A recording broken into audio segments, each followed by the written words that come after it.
question d'une légitimité monarchique. Je gouverne parce que je suis l'héritier des Bourbons, parce que je suis un Bourbon. Et j'ai le droit de faire ce que je veux parce que je suis l'héritier. Alors, les Bourbons se font virer, mais c'est encore une légitimité d'essence monarchique, puisque c'est Louis-Philippe, c'est les cousins d'Orléans qui arrivent. Je suis là parce que je suis quand même l'héritier de la famille de France. Puis, juillet 1830, c'est la monarchie de juillet, puis ça s'écroule en 48. Alors c'est là, on vient à une légitimité d'essence démocratique. La Seconde République, la Constitution, c'est un président de la République élu au suffrage universel, uniquement par les hommes, mais je gouverne parce que je suis l'élu du peuple. Ah oui, mais Louis-Napoléon Bonaparte, il est heureux, il est bien logé, nourri, à l'Élysée, il a épousé l'Espagnole Eugénie Montiro, ils sont mieux là qu'à Sarcelles, et ils se disent, mais attendez, on va faire un coup d'État. C'est le 2 décembre 51, et on repart dans une légitimité monarchique. Moi, Louis-Napoléon Bonaparte, de la famille des Bonaparte, dont je voudrais bien que mon fils me succède, je gouverne parce que je suis l'héritier du peuple. Et puis il va y avoir 1870, l'écroulement du Second Empire et le triomphe de la légitimité démocratique. Toute l'histoire de France vient d'être résumée, je viens de la résumer en 3 phrases. D'ailleurs, dans la longue introduction que vous faites de la République, vous dites aujourd'hui, personne ne conteste aujourd'hui en France la République. Et pourtant, d'une certaine manière, elle se conteste par elle-même. Il y a des moments dramatiques, vous avez parlé justement de cette longue histoire du 19e, mais en 1940, il y a une difficulté de la République à s'affirmer face à des mouvements un peu contraires. Et en 1946, elle bascule à un moment donné, ou du moins elle a failli basculer. Et donc c'est à Versailles qu'on cherche une légitimité pour l'élection du président. Et alors je continue, si vous voulez. Quand elle arrive à être contestée, où va-t-on? On va pas à la Bastille, on va pas au Champ de Mars, on va à Versailles. Parce que c'est là, à Versailles, où la République s'est installée. Et alors toute l'histoire du président de la République, c'est l'élection à Versailles. Quand il y a des grandes dates de l'histoire de France, c'est Versailles. Et lorsque j'étais président de l'Assemblée nationale et qu'on a voulu célébrer le traité entre la France et l'Allemagne, j'ai fait siéger à Versailles les députés français et allemands parce que c'était à Versailles qu'avait été fondée la République, parce que c'était à Versailles qu'il faut que la République se relégitime. Et moi, je suis de ceux qui pensent qu'il faut régulièrement aller à Versailles pour remettre, je l'avais dit ailleurs, je voudrais que le premier discours du nouveau président de la République, quel qu'il soit un discours à la nation, et que ce discours soit un discours dans l'hémicycle de Versailles, où le premier acte du nouveau président de la République serait de s'adresser aux Français par l'intermédiaire des représentants ou à Versailles. Vous dites aussi que la République, ce sont des rencontres, et vous évoquez bien entendu, tout le monde l'attend, donc je vais en parler, une rencontre que vous avez faite au moment du retour du général de Gaulle, vous accompagnez votre père et vous rencontrez un secrétaire d'État, je crois qu'il est secrétaire d'État à l'époque, qui est Jacques Chirac. Vous fumez une cigarette avec lui et vous dites cette rencontre va changer ma vie. Vous dites c'est un personnage qu'on n'arrive pas encore à définir, son caractère, sa façon de penser. Oui, non, c'était le général de Gaulle était allé au Canada et il avait prononcé à Québec, vive le Québec libre, pagaille épouvantable. Le général écourte son séjour et à l'époque,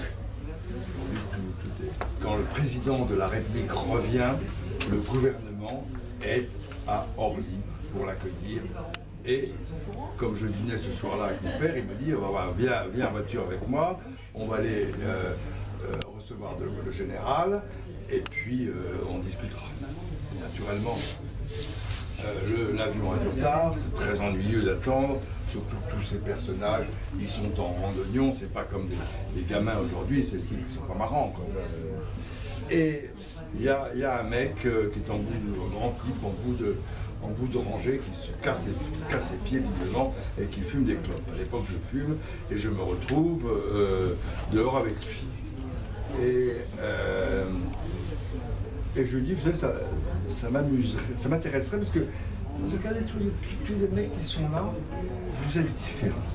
Vous êtes grands, ils sont tous à même taille, vous n'avez pas de cravate, ou elle est un peu détachée, ils ont tous la même cravate. Vous dites d'ailleurs dans le livre qu'il y a beaucoup de copies, là c'est un original. Oui, c'est ça. Ouais. Dans la vie, on croise beaucoup de copies, là, je croise un original. Et je lui dis, écoutez, moi ça me ferait plaisir, je voudrais bavarder avec vous. Il me dit, bah, moi ton numéro de téléphone, je t'appelle. 2 jours après, il m'appelle, il me dit, viens, on va déjeuner ensemble. Je viens, tu allais déjeuner au drugstore. C'est là où j'ai vu qu'il pouvait bouffer n'importe où. Un aspirateur. Non. Et ce jour-là, depuis ce jour-là, je ne l'ai pas quitté. Je ne l'ai pas quitté. Et je l'ai d'autant moins quitté que j'ai un souvenir d'enfant, d'adolescent. Un jour, j'arrive à la maison, 14, 15 ans. Il y a plein de bonbons, plein de chocolat, plein de fleurs. Maman, qu'est-ce qui se passe? Ton père est Premier ministre. Oh, je me vois. 3 ans plus tard, j'arrive à la maison, plus de bonbons, plus de fleurs, plus de téléphone. Maman, qu'est-ce qui se passe? Ton père n'est plus là. Et ça m'a toujours occupé l'esprit. Et la politique, c'est quelque chose de terrible. Lorsque vous n'êtes plus rien, alors on vous jette. Tous ces gens que vous avez faits, que vous avez anoblis politiquement, ils vous oublient et ils vont voir ailleurs. Et c'est ma fidélité à l'égard de cet homme. Je comprends parfaitement qu'on puisse contredire ou contester la politique. Elle repose sur le sentiment de vérité. Et surtout sur un autre sentiment, et je l'avais dit au président de la République actuelle. Moi, avec Chirac, j'ai toujours été très libre. De temps en temps, je dis, mais n'importe quoi, c'est absurde. Mais jamais publiquement. Or, ce qu'il a toléré, c'est que des ministres de la République, de son gouvernement, publiquement contestent les instructions qu'il avait données. Et ça, c'est la République qui s'abîme. Donc la République, oui, elle doit revenir régulièrement sur ses fonds baptismaux qui sont Versailles.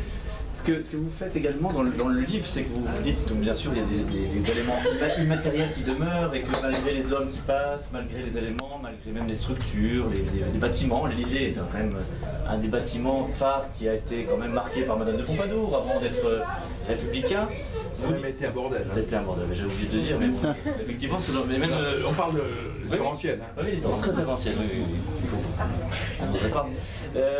Et vous dites tout de même, vous parlez de personnages, et vous dites bien sûr, vous faites un mot très important sur votre père, et l'entrée est très intéressante, mais vous n'évoquez pas votre parcours à vous. C'est-à-dire que c'est un dictionnaire amoureux, mais on ne sent pas véritablement quels ont été les moments marquants de votre vie. C'est-à-dire que, comme si vous étiez détaché de ça. Alors maintenant, on peut le dire. Je suis rien, moi. Mais non, vous êtes rien, d'accord. Alors quand vous êtes entré, par exemple, à l'hôtel de la C la première fois, en tant que président de l'Assemblée, qu'est-ce que vous avez ressenti par rapport à l'histoire, par rapport à votre rôle? C'est pas une psychologie à 2 euros que je tente, mais il y a dû sûrement y avoir quelque chose qui vous a marqué à ce moment-là. Quand on entre dans l'hôtel de la C. Ce qui m'a beaucoup marqué, c'est que j'ai fait cette campagne tout seul. Chirac pensait que j'allais être battu face à Balladur. Moi, je savais que je serais élu face à Balladur, parce que Balladur n'a pas de contact avec les élus, que Balladur n'avait de contact qu'avec des notables et que la République des notables est terminée. Et que moi, je m'entendais bien avec l'ensemble des députés et que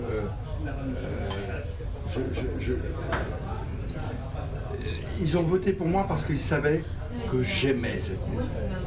Je disais toujours que l'Assemblée, c'est ma maison. C'est là où j'ai été élevé pendant toute mon enfance. Tous les dimanches, les compagnons du général résistant dînaient ensemble dans le restaurant de l'Assemblée nationale. Il n'y avait pas les conditions de sécurité, on rentrait par la rue Aristide Briand. Quand vous avez 12 ans, 10 ans, tous les soirs, je beaucoup de respect pour les anciens combattants, naturellement, etc. Mais qu'est-ce que c'est emmerdant tout ça. Et donc, un jour, j'avais décidé de... De toute façon, je ne s'est même pas aperçu, puisqu'ils étaient entre eux, ils racontaient leur guerre, etc. Moi, je prenais mes pâtés à roulettes et je partais dans le palais le soir. Et pendant 2 heures, je faisais du patin dans le palais, je connaissais tout. Encore une fois, les conditions étaient très différentes d'aujourd'hui, il n'y avait pas de sécurité, etc. Et donc j'ai aimé cette maison, profondément.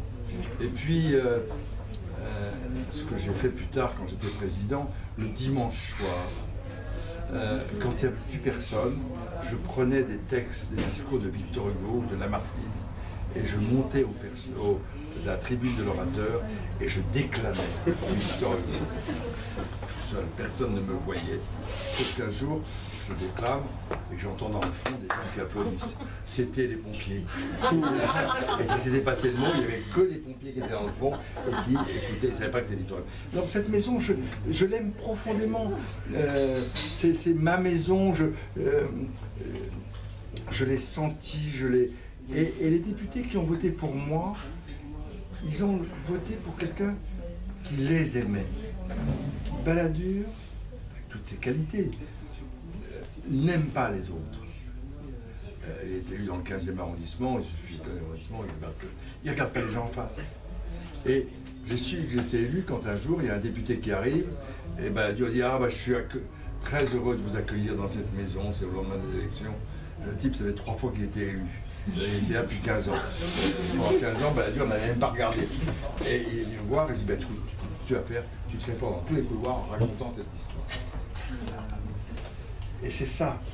Vous pouvez, c'est comme en politique, vous pouvez solliciter les suffrages des électeurs pour être élu, quelle que soit votre étiquette libéraliste. Il faut donner le sentiment que vous les aimez, que vous les écoutez.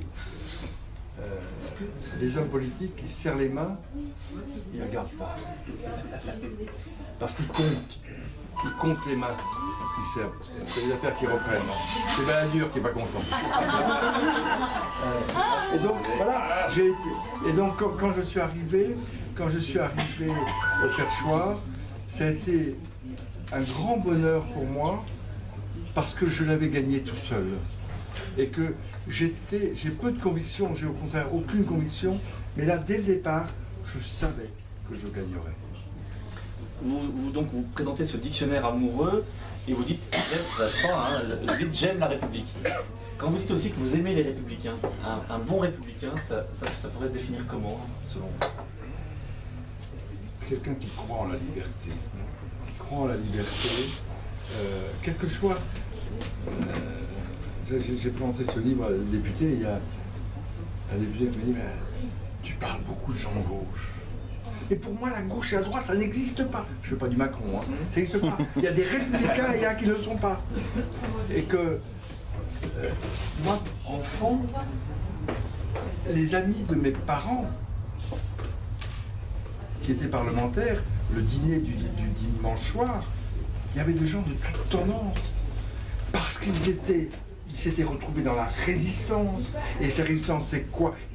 Mon père fait partie de cette résistance qui n'a pas entendu le message général de Gaulle. C'est la résistance intérieure. Ils ont choisi parce qu'ils ont été sûrs que Vichy, c'était l'assassinat de la République.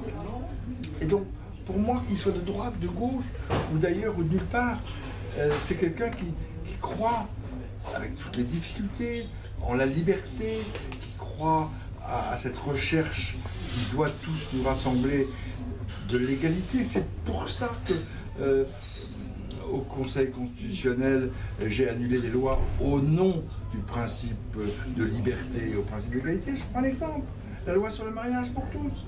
Bordel en France, tout le monde gueule. Au Conseil constitutionnel, c'est la décision la plus facile pour moi. J'exagère un peu parce que on était complètement envahis par des manifestants, je n'ai jamais autant menacé. Mais la liberté, permettre à 2 hommes et à 2 femmes de se marier, en quoi ça enlève votre liberté? Aucune. Alors vous pouvez être contre moralement, vous pouvez être contre philosophiquement, vous pouvez être contre religieusement. Mais au niveau du droit à la liberté, il n'y a aucune atteinte. Et donc, voilà moi ce que j'aime, c'est que c'est cette liberté, cette recherche, dans un monde extrêmement difficile aujourd'hui, où on méprise la liberté. C'est pour ça que je suis très inquiet sur les réseaux sociaux, qui sont un mépris de la liberté, au nom de la liberté, justement. Mais voilà, c'est ça la liberté pour moi. Et la liberté et la République, pour moi, ça se confond aussi avec mon pays. Je veux que mon pays soit une terre de liberté. Je veux que mon pays soit animé d'une recherche dans ce monde difficile de lutte sociale, économique, de cette guerre économique, de cette recherche de fraternité, dans la mesure où c'est possible. En 1974, vous aviez publié votre thèse de droit sur les idées constitutionnelles du général. Oui, c'est possible. Et quand on voit, justement, vous disiez qu'on vous reprochait peut-être dans ce livre de faire peut-être trop la part belle aux gens de gauche. Quand on l'ouvre sur le texte, sur l'entrée, François Mitterrand, vous dites que c'est un virtuose de la politique. Il y a une sorte d'admiration. C'est ça qui est étonnant. Alors, est-ce que c'est pas contradictoire justement avec vos premières amours? Je sais pas, je pose une question. Je fais les femmes à droite et à gauche, les hommes à droite et à gauche. Je fais l'avocat du diable. Oui, j'ai bien compris. D'abord, je suis très admiratif de Mitterrand, parce qu'avec De Gaulle, c'est probablement le dernier de nos grands hommes politiques qui avait une vraie culture. Aujourd'hui, c'est encéphalogramme zéro. C'était des hommes qui, avec De Gaulle et Mitterrand, la maîtrise de notre langue. La maîtrise de notre langue, ça veut dire la maîtrise de leurs idées. Alors, c'est un virtuose de la politique, parce qu'il a commencé à droite, fini à gauche, et qu'il a commencé en voulant assassiner le Parti communiste, et il a fini par l'assassiner. Tout ça avec des retombées, parce que c'est un virtuose. Mais c'était un patron. Ce qui nous manque aujourd'hui, à droite comme à gauche, c'est l'absence de patron. C'est l'absence d'hommes dont on peut contester les options, mais qui étaient des patrons, qui imposaient et qui s'imposaient. Mitterrand, j'ai toujours eu une certaine admiration pour lui, parce que c'est pour moi l'image des grands hommes cultivés de la Troisième République, qui étaient des légistes, des gens qui maîtrisaient le français, qui avaient un sens de la culture, et un mot doit être employé à bon escient. Aujourd'hui, je ne le retrouve plus. Quand on est pétri de culture classique, comme vous le disiez, là pour deux personnages importants de notre République, c'est effectivement être cultivé, c'est d'avoir une certaine vision de la France. Pourtant, quand on critique le coup d'État permanent et qu'on s'installe dans les habits du général, ensuite quand on arrive au pouvoir, c'est pas contradictoire? C'est la politique, ça. Hein. Ah, ça non, mais il est monté au pouvoir, il a critiqué. Mais, il aurait pu installer non, parce que c'est bien le drame aujourd'hui de certains.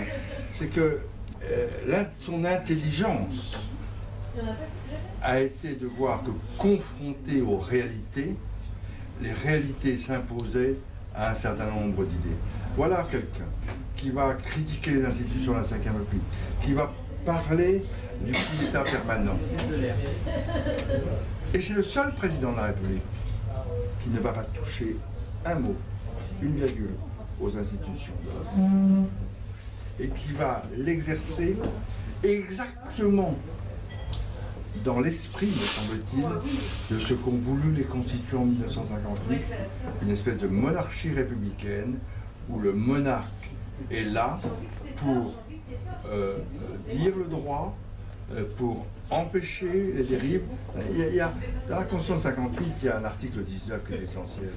Et cet article 19, pour la première fois dans notre histoire, donne des pouvoirs au président de la République en cas de blocage institutionnel, soit il prononce la dissolution, sous la quatrième, il prononçait la dissolution après l'avis conforme du Sénat, c'est-à-dire que c'est le Sénat qui avait le droit de dissolution.